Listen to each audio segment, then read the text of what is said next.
En commentaire de la vidéo sur les vertiges, vous avez été nombreux à parler de perte d'équilibre. Alors, cela peut procéder de la même origine, c'est-à-dire une fragilité des repères intérieurs.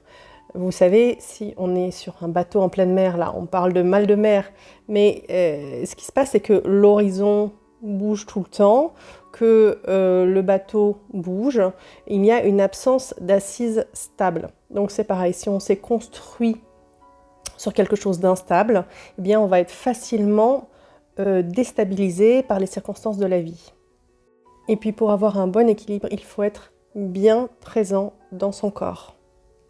Et là, cela rejoint aussi les problématiques de maladresse. On se cogne, on laisse tomber des objets, il y a des chutes fréquentes. Eh bien, cela peut arriver lorsqu'on n'est pas bien présent dans son corps. On parle d'ancrage. Alors, dès qu'on parle d'ancrage, on pense à l'ancrage à la terre, certes, mais pour être ancré à la terre, il faut d'abord être ancré dans son corps, ancré en soi.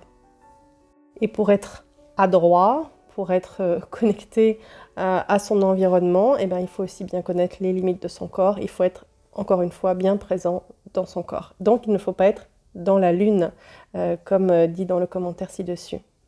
Et donc là encore, c'est une problématique de dissociation. Lorsque on se fuit, lorsqu'on n'est pas présent à soi, lorsque des parts de nous sont dissociées, lorsque on ne veut pas ressentir ce qui se passe pour nous, lorsqu'on ne veut pas affronter notre réalité, eh bien on fuit. On peut être dans la lune, on n'est pas là, on n'est pas présent. Donc le fait de se fuir, cela est souvent la résultante d'avoir des conditions de vie difficiles, d'avoir eu des gros traumas dans l'enfance.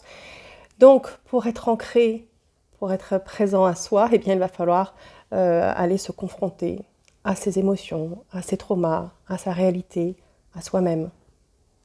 J'en profite pour dire un petit mot aussi du brouillard cérébral. Vous avez été nombreux aussi à en parler en commentaire et on retrouve ça assez fréquemment dans la fibromyalgie. Eh bien, encore une fois, là, ça peut être une forme de fuite de la réalité, une manière de vivre dans son petit nuage, de mettre une bulle entre soi et la réalité. Il y a aussi des problèmes de vision floue, de vision qui baisse. Donc là encore, ça peut rejoindre le fait de ne pas vouloir regarder la réalité en face. On floute les choses, on met un écran. Donc encore une fois, il va falloir accepter d'être là, accepter d'être avec soi, accepter sa vie, accepter son passé, accepter ses traumas, accepter d'aller se regarder et accepter d'aller se ressentir.